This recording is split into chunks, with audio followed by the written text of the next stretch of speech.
And I realized I had to make a decision then and there that I was gay or I was dead. And that's kind of how I came out.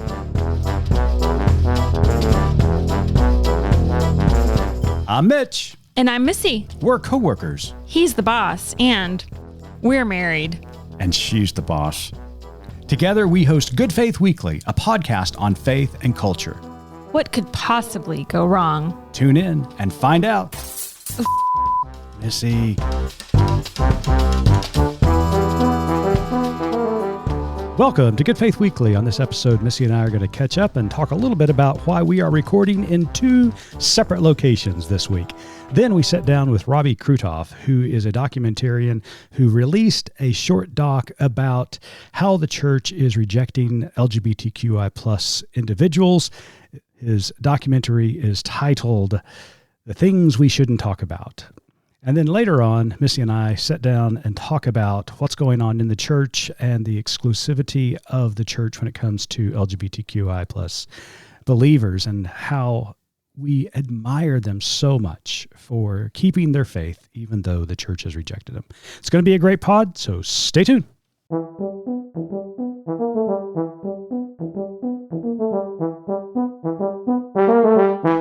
Howdy there, Missy. Hey, how's it going? Going well. How about you? Well, I feel like a real official professional podcaster right now. Okay, please. Do tell. Do tell. I can't wait to hear this. I'm recording in a literal closet. Are you now? Yes. So we are actually not together in the same space. And if memory serves, I think this is the first time we've recorded not in the same space. Is that correct? Yeah, no, I do. I think that's absolutely correct. Okay, so this is a first for us. However, I will tell you that pretty much all of the popular murdery or crime or, comedy podcasts that I started out listening to, everybody seems to record in their closet because the acoustics are pretty good. Yeah. So you sound great in whatever closet you're in right now. I am in a closet. So I'm feeling very like I've made it. I have made it in the podcast world. Well, congratulations. While you sit with your fancy headset and your microphone and your soundboard. Yeah, back here at HQ. I'm sitting among sport coats and old flannel shirts. So, you sound great.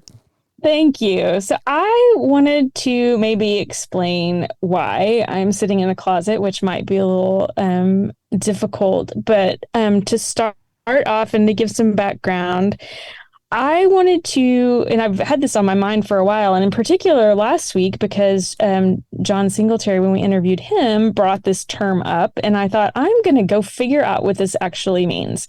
Because during COVID, I feel like every sermon I heard, the preachers just found this buzzword of liminal space. They were all talking about it, right? Yeah, absolutely. And I felt like context clues, I could figure out kind of what this meant. And then finally, and then when John mentioned, I thought, I'm going to go look this up. I want the actual definition of this word. Okay. I did. But before I talk about that, I wanted you to try to explain this to me and our audience who maybe don't know exactly, you hear it and you can kind of figure it out, but talk to me about liminal space. Oh man, this feels like a setup. It totally is. Okay, warning, trigger lights. Here we go. That's right. Well, from the way I understand liminal space and the way it has been explained to me from people who really are knowledgeable about it, it is a moment in time where an individual feels as though they're in transition. That can be literal transition, that can be metaphoric transition, can be emotional transition, that they feel like they are between point A and point B. They don't even have to necessarily realize where point B is, but they know that they have left point A and they're existing within this confusing, mysterious space that they're trying to figure out what's next. But it's very transitional. And so that's the way it's been explained to me. The in between, I think, is the word you were looking for. Yeah. Okay. Yeah, in between. So I wrote down one of the definitions that I found actually last week after we talked to John Singletary that I decided to share today, but it says liminal spaces are transitional or transformative spaces, often associated with a forlorn atmosphere, a disconnection from the concept of reality, the waiting areas between one point in time and the next. Mm-hmm. And part of the reason I didn't end up bringing it up last week is that I couldn't. Yeah. So the reason I am recording in the closet is that I am literally living and watching someone in a liminal space. My mother is in the final stages of dementia. So I am here with her and my dad and my sister, and we are spending her last few days with her. I never knew I'd understand this term so well. I know so many people have gone through it and will understand what I mean.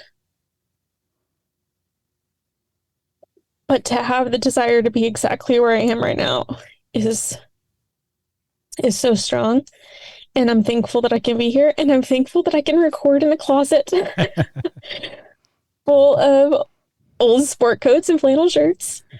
But that's what's going on. I feel like each week we try to bring something fun. I know this isn't super fun, but again, it's real life, and this is where I am. And I just think it's interesting that this kind of terminology has been hitting me in the face now for a long time.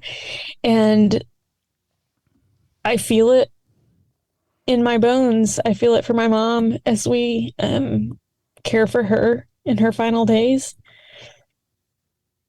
Understanding what it means to want suffering to end, but also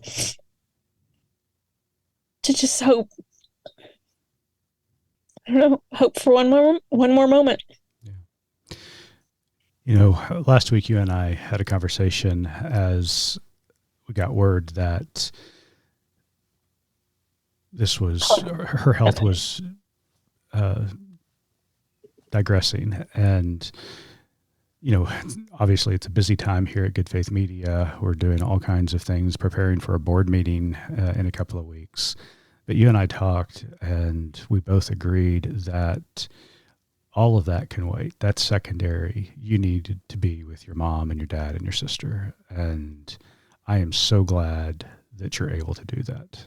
Absolutely. This is such a gift. And I mean, of all of the weird things that came out of COVID, I think that, you know, the world had to adapt and learn to function in situations just like this. You know, I never thought, you know, 3 years ago when you started this podcast every week and had to quickly pivot to learn how to record over Zoom, that this would lead to this moment in which I can be here with you. We can talk, we can interview, we can talk about this interview, but yet I'm still able to be where I need to be. And so I'm thankful for that. I just felt like my little bit of distraction was maybe not evident to anyone but me, but I feel like it's worth sharing because I know there are others who will relate to this moment and understand what this is to go through. And I don't know, might keep us in their prayers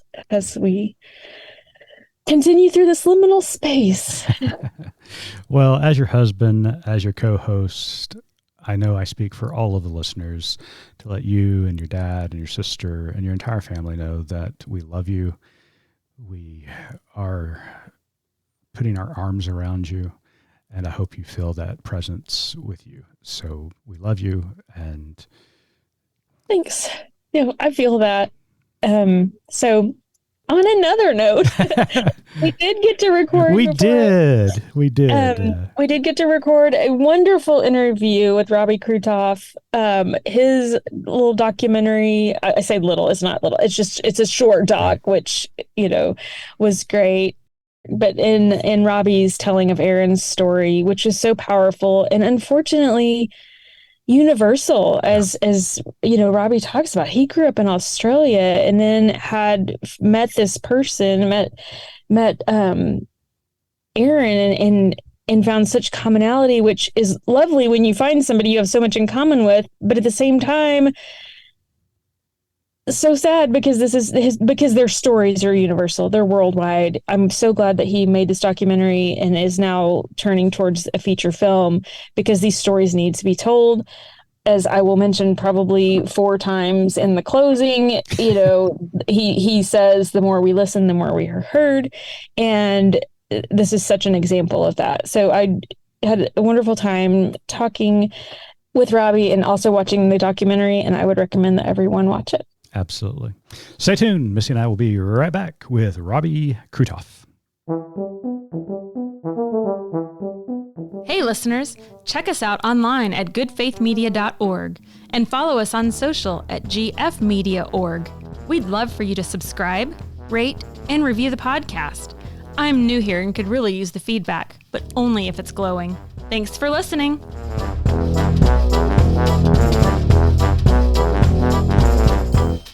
Welcome back to Good Faith Weekly. On this episode, we've got a special guest with us. Robbie Kruithoff is the gay son of 2 Pentecostal pastors from small town Australia. His journey of faith and sexuality took him down a tumultuous path from suicidal Bible college student to intravenous drug addict, forced to work the streets of Melbourne. Almost 20 years after clawing his way back out of that gutter, Robbie began researching this topic while writing his own memoir. He was shocked to find that suicide rates among queer religious youth are potentially higher today than they were when he came out. This sent him on a journey to find out why this is still an issue, how many are affected, and does the church understand the hurt it is causing. Robbie is now a happily married American-Australian citizen and reconnected with his family with an ever-evolving faith. He aims to raise awareness for the at-risk group and mental health challenges they face without demonizing those of faith in hope of reconciliation. His award-winning short documentary titled Things We Shouldn't Talk About can be viewed at thingsweshouldn'ttalkabout.com. Robbie, welcome to Good Faith Weekly. Thank you. It's great to be here. That was a lovely introduction. So I have so many questions just based on Mitch's introduction. But first, just tell us a little bit more about your upbringing, about growing up, one in Australia. It's not someplace I'm familiar with, growing up as a child of Pentecostal ministers and being a person who is gay, and I assume didn't maybe know that very early on, but as you came to that realization and what kind of that process was like for you. So my family are all Pentecostal ministers, so it's not just mum and dad. My brother, my uncle, my aunt, my niece, my sister-in-law, they're all Pentecostal pastors. So wow. It was The calling is strong in your family. It is very strong. It was really a family business. I was studying to be one myself. But I always knew since I hit puberty, since I started to have any kind of attraction, I knew that I was gay. And did all of the things that I was supposed to not be gay. The amount of prayers, the amount of actions that I had to do, the accountability, all of it, and nothing was working. So for me, it was not just a family business for me. I loved my faith. It was the foundation of who I was. It was everything of me. And it was, my relationship with God was constant. I'd like to say that God was like a second heartbeat for me. For as long as I can remember, I've always had a relationship with God. And I was just at any moment that I was alone, I was always praying. If I was on the school bus going home, if I was just walking to the shops, whatever I was doing, I was always communing with God. And that was such a huge part of my identity and who I was. And that started getting really complicated once I realized that I was gay. And so in that world, I didn't want to tell anyone because I was afraid, first of all, of what would happen, the shame, the stigma.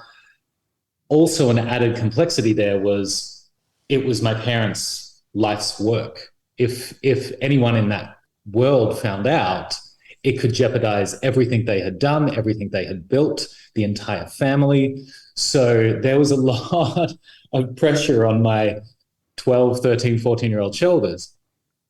And so I didn't know how to process this. I didn't know what to do. All I did was turn to God, and I would pray every single night on my knees, and I would cry, and I would not sleep most nights because I was praying all night long, trying not to be gay. And I hadn't even done anything. There was no action. I just knew that I was attracted to other guys. And so that started me obviously on a terrible mental health path of starting with internalized homophobia, self-hatred, eventually developing into self-harm, which materialized through throwing up the things that I ate and cutting myself, and then eventually developed into suicide ideation and suicide attempts. And the hardest thing, and what I'm finding with a lot of other people that I'm speaking to about this issue, is that we have to kind of do that in silence. And so dealing with that, and then having to wake up and put on a smile every day and walk out into the world and walk out into our church and pretend like everything is totally fine, because we just don't know how to cope any other way. And the suicide, those years of suicide ideation got so bad that I was just looking at everyday objects and thinking, how can I use that to end my own life? I would write like just anything. I would look at a glass. I would look at whatever it was and think, how can I use that? And I was writing suicide note after suicide note every night, but never able to finish because I couldn't explain what I didn't understand, what my community didn't understand. And so that was just really hard for me during that stage. And I remember one of the last times I attempted suicide, I'd almost driven my car into a tree, and at the last second I swerved and sat there in the rain in my car with the windscreen wipers going. And I realized that the next time was going to be the last.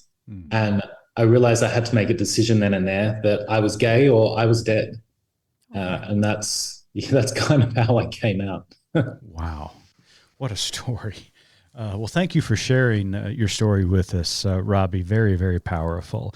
Well, you have created this wonderful documentary, The Things We Shouldn't Talk About. And so first of all, congratulations on the documentary. It's superb. The documentary tells the story of Aaron Palmer, a former member of Antioch Church in Waco. And why that is germane for our audience is that we actually did a series of videos about the harm of conversion therapy, and some of those came out of Antioch Church in Waco. So there was a connection there. So let me ask you this.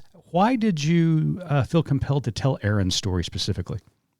So I met Aaron a few years ago now, and we had connected. We were actually in the San Francisco Gay Men's Choir together, and we had just connected and started talking about our past and our histories, and we were just shocked, like completely shocked at how similar our histories were and our upbringing was. And the closer that we became as friends, the more we kind of opened up to each other and realized that there were so many parallels between our stories. We're about the same age.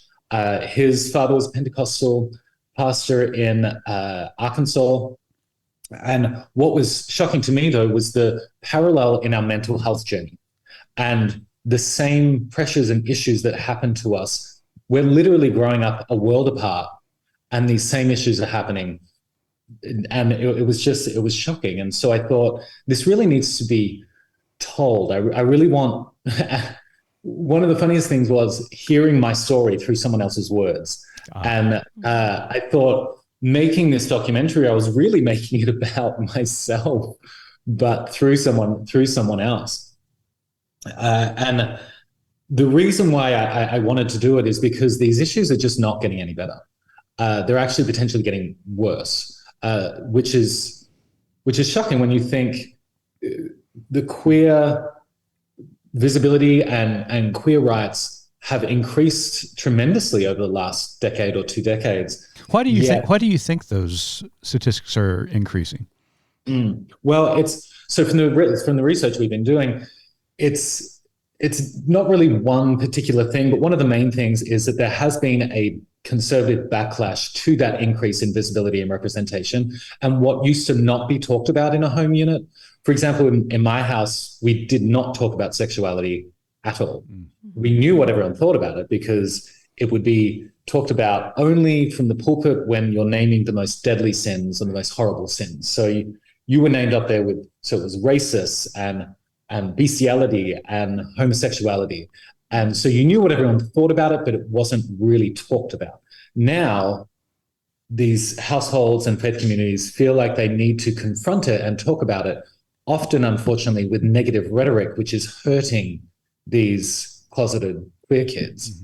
So most of our listenership, I feel like, will be pretty familiar with just the staggering statistics surrounding LGBTQIA+ individuals and suicide. I was wondering if we could talk for a minute, though, about the specific subset of people who have left their faith communities, left the church, and maybe even found a supportive, group or community to be part of outside of the church, but still continue to have these increased risk and maybe even more so rates of attempted or suicide. I want to talk for a little bit about that issue and about why that's happening. Can you speak to that? Yeah, so with the researchers that I'm working with the full-length documentary I'm doing, there's a lot of research out there showing that when you leave that community, and so I for example, I had to leave my community when I came out, and that was so damaging for me because that was all I knew. That was my entire life. I grew up with these people. They were my family. They were my extended family, and having to leave that security and not having that anymore is a huge mental health impact and a huge risk to the suicide. So that is a factor in itself. Then I think from a personal point of view, there's no research really that I can point to this, but what I can see from my own journey and from others that I've been working with on the full-length documentary is that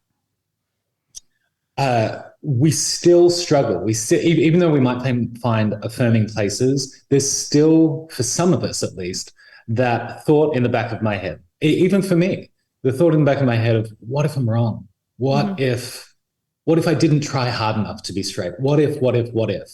And it's not like, oh yeah, what if that happened? And then the consequence is eternal damnation and torture and death. And so the stakes are pretty high there.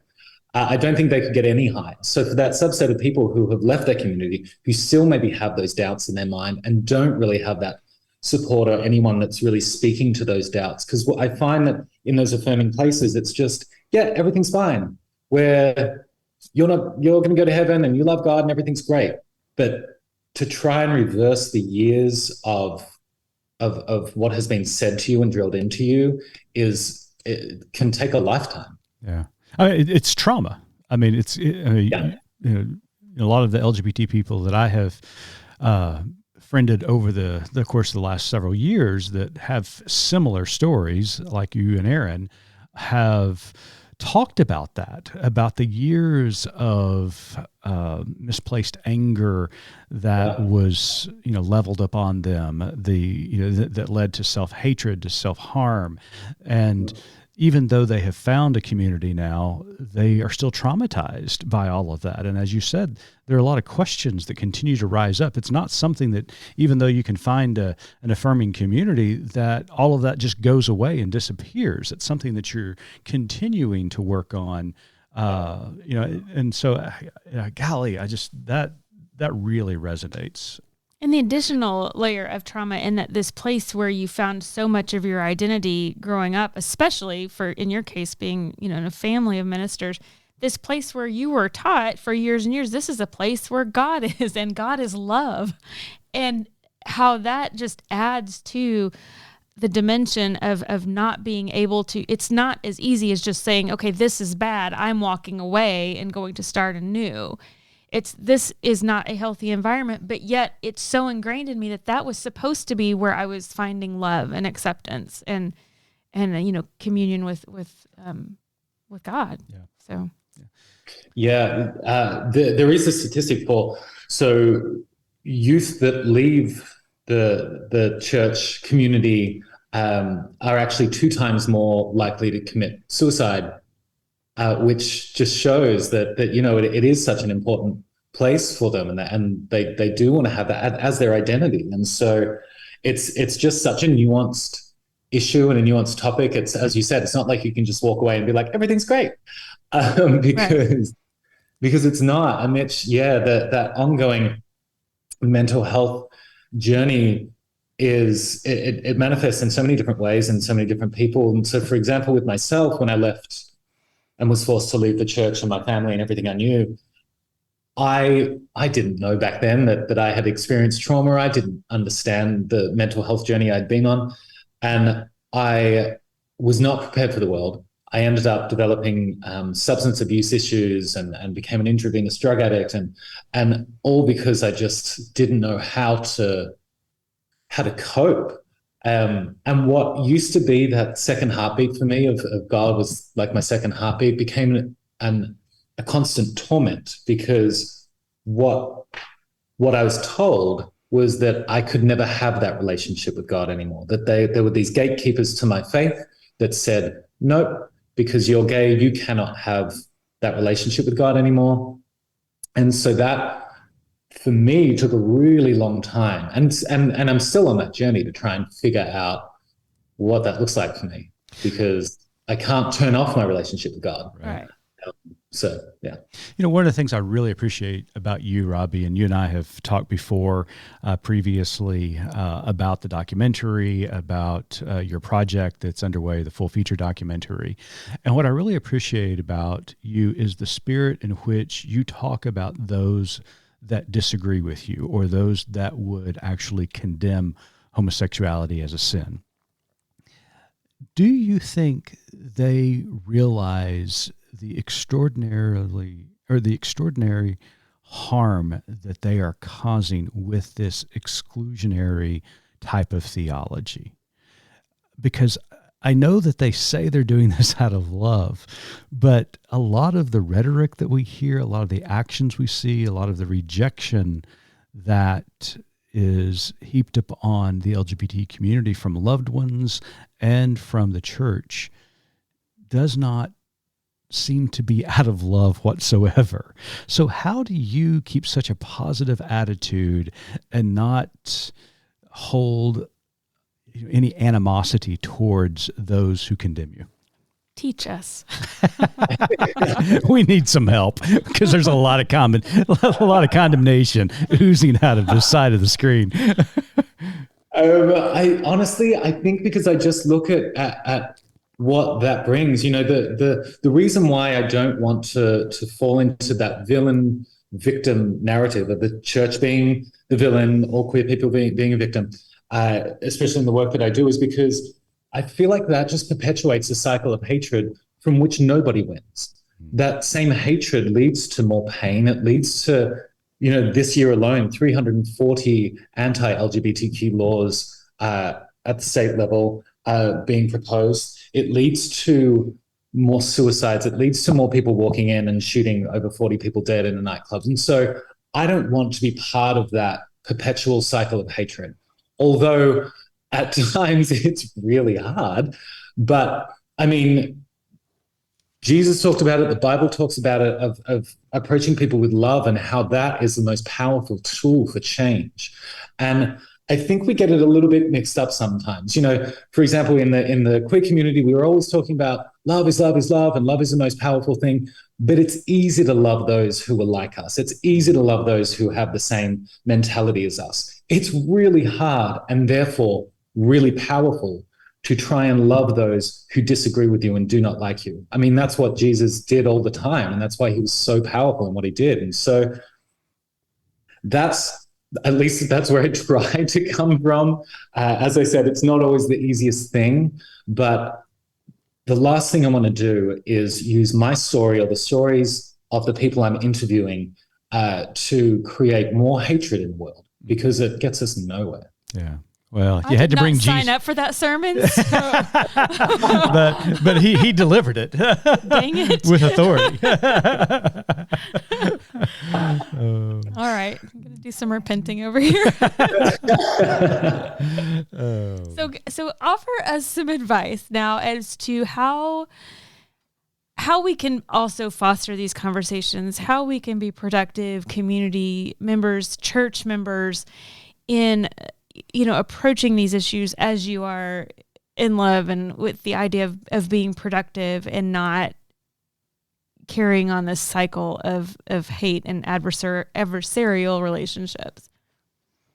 I think the easiest way that I found it is just, there are so many zealots out there, and there are people who are just going to kind of throw hatred at you. And what I found is just to not engage with that, because I'm not going to move the needle on that person. If they're stuck in their own spiral of hatred, I'm not going to be able to get them out of that, and I don't want to try. Mm-hmm. I'm not, for example, in the media that I do with the documentary, I don't want to give voice to that hatred. I want to focus on what I believe is the larger majority of the church who,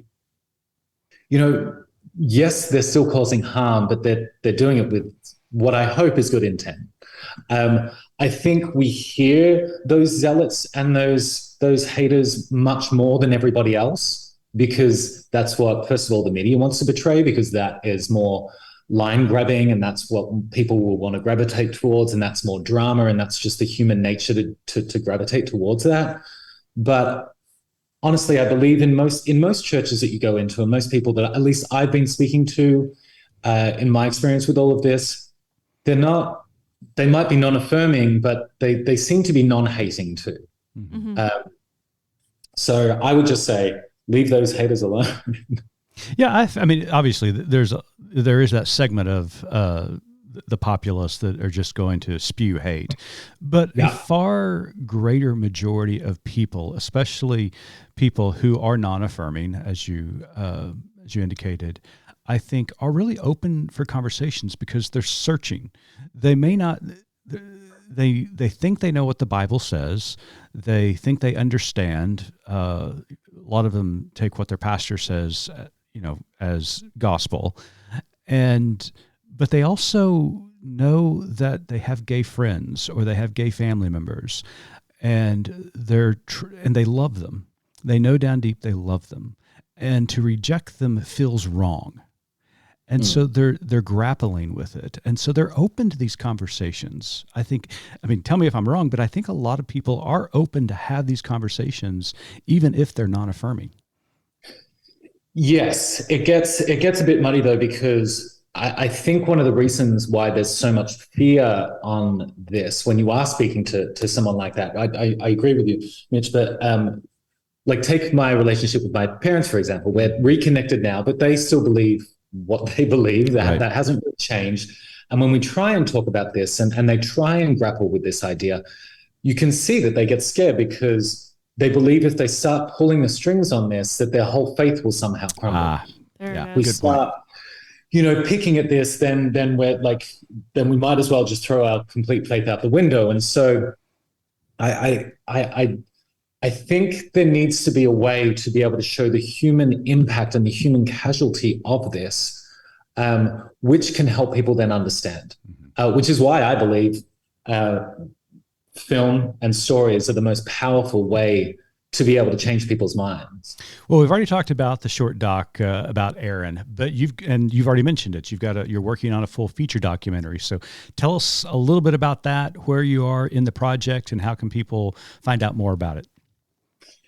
Yeah, so we're still in the planning stage. So we're probably looking to start filming at the end of this year, and it is going to be basically about everything that we've been talking about now. We're going to be following myself as a host as I go on a personal journey of trying to figure out my faith and sexuality, and I'm going to be speaking to mothers who have lost their kids due to suicide because of this issue. I'm going to be speaking to mothers who are non-affirming and are struggling with the sexual identity of their child, who are religious, and not in a judgmental way. I genuinely want to show that mother is terrified that their child is going to go to hell. Mm-hmm. I think from this whole documentary, we're going to be talking to psychologists, we're going to be talking to researchers, advocates, and ministers on both sides. I'm even, which is controversial, but I'm even going to be sitting down with ex-gay Christians, as well as suicide survivors like myself, just to be getting more of a holistic view on this and understand this a little bit more. And the reason why I'm going to do that is because the more we listen to people, the more we're going to be heard. So I don't want to be preaching to the choir, excuse my pun, with this documentary. I want it to be able to touch the hearts of that general church population. I want it to be palatable enough for them to be able to watch this. Well said. Well, and they can find out more about the documentary that's out now, the full feature documentary, at thingsweshouldn'ttalkabout.com, correct? Correct. All right. It was fantastic. It is a short doc, so it's not a 2-hour investment. I would recommend everybody go and watch it. It was great. Yeah, thank you for sharing it with us. Well, Robbie, thank you so much for joining us this week at Good Faith Weekly. But before we let you go, I'm going to turn it over to Missy. So, Robbie, as you know, our tagline at Good Faith Media is "There's more to tell." So in light of our conversation today and the work that you do, what is your more to tell? Oh, I'd probably say, like I'd said before, the more we listen, the more we're heard. Wow. Excellent. That's awesome. Love it. Yeah, that's Thank a great way to end. Thank you so much for joining us. This has been a lovely conversation. I love the documentary and cannot wait for the full feature. Thank you. I appreciate it. Thanks, Robbie. Thank you.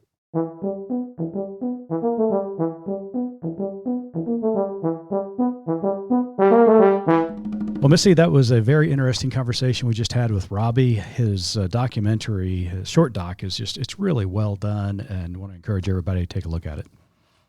Yeah, the documentary was great. My issue comes in with all his talk of Jesus and love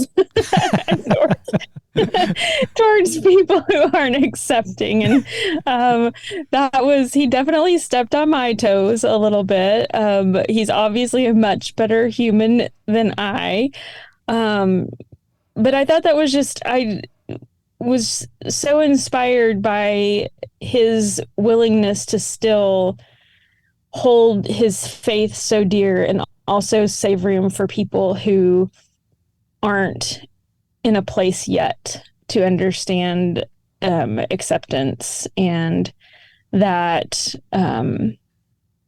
sexuality is not tied to damnation and things like that. So I was inspired by him, and yes, he definitely stepped on my toes a little bit when he talked about being loving and understanding. But I think you bring up a very, very important point, because I am amazed about all of the LGBTQI plus community that you and I encounter as we travel around the country and participate in different events. I am amazed about their ability to transcend the vitriol that they have received at the hands of Christians and continue to embrace their faith. Now, they may have rejected institutional Christianity per se, but they still are deeply spiritual people, and down deep, they still have this relationship with Jesus that is pure and genuine and authentic. And I just marvel at that. And that's what I think is so interesting and something that I grapple with, because we've had friends, just hetero, cisgender, very traditional family friends in our circles who have separated themselves from the church. And this is one big reason. They said, this is an institution that hurts people that I love, and I can no longer associate myself with this. And it's something I struggle with as well. But I just find it so interesting, like you said, that this group of people who identify as LGBTQIA plus, who still yearn for that community and yearn for that place in that space of faith in their lives. And so for that, I do feel like it's worth being part of. It's worth staying a part of, because what what someone who's been hurt by an institution is teaching us, just as Robbie did, is that, love and listening. I mean, that was what he said. The more we listen, the more we're going to be heard. And I just don't know if I were someone who had been that directly hurt by the institution of the church, that would be, well, I mean, we know that would not be my attitude. Yeah. I just burn it down on my way out. You would be very passive aggressive towards the whole thing. Well, that is my spiritual gift, Yes, right? it is. Absolutely. So I thought that I loved what he said about, even his own relationship with his parents and how that is evolving, and that has changed, obviously, and how he's able to still have that relationship, also understanding. And I think you and I know people like this as well. If you start pulling that one string out, you're really afraid that your entire existence, your entire faith, your entire worldview is going to potentially crumble. Right. And so that, I think, is one interesting point that he made, and something to remember. And then also the very real fear that parents and loved ones have, that has been planted by clergy persons, that their child or their loved one, anyone who's LGBTQ+, is going to burn in hell. Yeah. And so I think that what he is putting in front of my face and forcing me to consider is remember that there is that group of people who truly are just terrified. And that's what is sad, is that those are the pawns in this game of power and control, which is what it ultimately is, from the church, to convince people that there's this visible enemy that they're fighting against, and that they're latching on to this. Like he said, that's homosexuality is listed amongst all of these sins. When pastors are convincing their congregants this is evil, and then all of a sudden, then they know this person personally, whether it's a child or a loved one who is,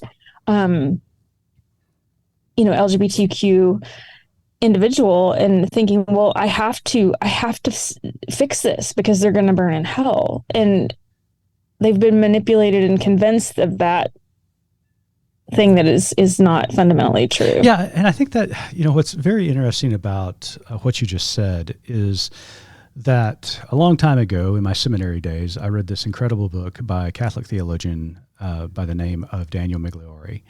And it was called Faith Seeking Understanding. And he compared and contrasted these two ideologies or theological formulas.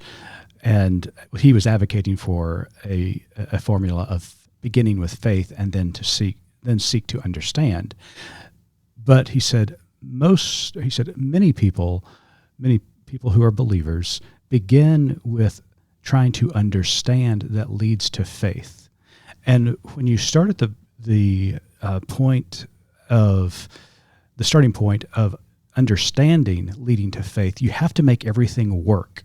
You have to make everything work. Everything makes sense to lead to this faith.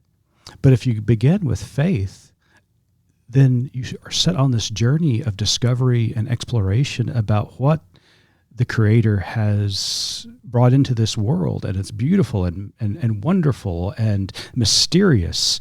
And ever around the corner, it's like, oh, well, probably we got that wrong, but now I can see God's work in this and God's blessing in this, and it's an opportunity for growth and understanding and closeness to figure out, God's will, even though I don't really like that term, God's purpose, God's creation as God intended it. And so it is this movement towards discovery. And for so long, especially with our LGBTQI plus brothers and sisters, the church has gotten it wrong. They're still getting it wrong. But I also wonder if we just began with our faith in God and begin this journey on, as Robbie has done, beginning with love, then it might just be a better world, and it might be an opportunity to see the world differently and see people differently. But if we begin with trying to understand things that leads to faith, we have to make it work, and we have to force it to work in order to have faith. We have to make it make sense in the box that we have. Exactly. Yeah, 100%. Great we way have to put to it. Tetris it in. And I am a huge fan of Tetris, huge fan of puzzles. Give me a box to fit a bunch of stuff in any day. And I love that challenge, right? Mm-hmm. But that's not the way life works. Right. And so as you were talking about faith seeking understanding and, having your faith and then seeking to understand all of the things God has put into the earth, I just couldn't help but imagine a rainbow. I mean, I think that you can maybe, draw a parallel here, that there's colors. And super random thought, I was thinking the other day about, we're told that there are colors that we can't even see, because the human brain can't interpret it. Right. And I think about that. And I think that's kind of how, at least my worldview started out. Sure. In my upbringing is, there were colors I couldn't see. And so now I feel like I see so much more of God's beauty, so much more of his color that he's introduced in the world. And I grieve to think that there might be something else I'm missing out on because of my insistence of putting things in my box and making it fit properly. Yeah, absolutely. Well said. So I think that, the other thing that he said that I kind of wrote down because I know I need to pin this to my forehead is, he said that he's choosing not to perpetuate the cycle of hatred because nobody wins. And I just think I just admire Robbie so much for his attitude. Like I said in the beginning, his reminding us not to be part of that cycle of hate and to remember that there are the people that are out there many times who are convinced that, that conversion therapy needs to be a thing or whatever, are just doing so in love, in a sense that they're truly afraid of this person's eternal existence. Yeah, I agree. You know what's helped me with that? One of our favorite shows on Apple TV is Ted Lasso. And a couple episodes ago, Ted's, it's the hope that kills you, Mitch. It is. It absolutely is. Lasso's in a bar and he begins playing darts with Rebecca's ex-husband. Yes. And, they're playing and it's close and stuff like that. And Rupert, starts to talk very derogatory towards everybody in the bar, especially Ted. And Ted gets up to make the last toss and he recalls a story about his father and seeing a sign and a quote by Walt Whitman that says, "Don't be judgmental, be curious." Mm-hmm. And when I think about people like Robbie and others who are so non-judgmental, even though they have every reason to be so, right?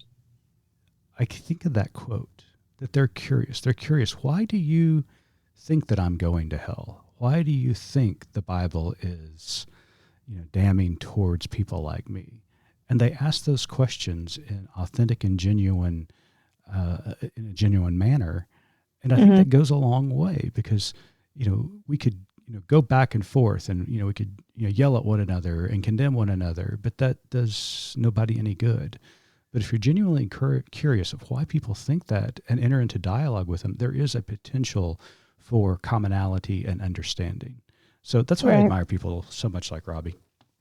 Absolutely. And honestly, you bring that up about not being judgmental and being curious. And I'm now all of these films and documentaries are flooding through my mind. And that's the mark, I think, of a great filmmaker, especially a documentarian, is that they're genuinely curious. And I feel like you and I are big documentary fans. We love to watch good, and that's one thing that in this documentary, and I know the full feature that he is working on, as he mentioned, that will bring such, captivating art to the screen is his, curiosity and genuine wanting to learn and talk to people. Like he said, I don't just want to preach to the choir. I want to talk to everyone and see kind of where they're coming from. And that's what he said in his More to Tell. The more we listen, the more we're going to be heard. Yeah. And I think that's it's very inspirational. Like I said, My toes are hurting, but I'll get over it. Well, we'll just buy you some work boots, steel-toed work boots. You'll be fine. That's right. How dare he? Well, once again, but he was wonderful. Oh, he was great. Once again, his website is thingsweshouldn'ttalkabout.com. The short doc is there, and he's working on a full feature documentary to build upon what he's already accomplished. And so we just really appreciate him being with us this week. Well, for everybody out there, we hope that you're having a great week, that you had a great Easter weekend last weekend, and that spring has sprung wherever you call home, and you're enjoying some warmer weather. Absolutely. Have a great weekend.